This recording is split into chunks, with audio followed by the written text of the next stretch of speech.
এই পায়রাগুলো আটকেছি কারণ এই যে একটা পায়রা আছে, সবার লাস্টে নামবে। কিছু কিছু পায়রা আছে এরকম, দেখবে অনেকেরই আছে, মানে সব পায়রা ঢুকে যাবে, এই সব পায়রাগুলো ঢুকবে না, তখন মানে এত মাথা গরম হয়।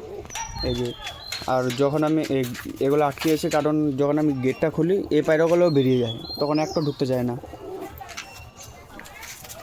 এর জন্য সব আটকে রেখেছি। এখন ওয়েট করছি, সন্ধ্যা হয়ে গেছে তাও নামছে না পায়রাটা, শুধু এরকমই করবে। এরকম অনেকেরই আছে, দেখবে অনেকেরই আছে, তোমাদেরও আছে হয়তো। এই এখানে আটকে রেখেছি সব। এটা কারণ হওয়ার কারণ হলো জানো কেন? হয়তো মানে খাবারটা যখন বেশি খেয়ে নেয় তখন নামতে চায় না পায়রাগুলো। আবার যদি খালি পেটে থাকতো এমনি নেমে যেত, খিদের টানে এমনি নেমে যেত।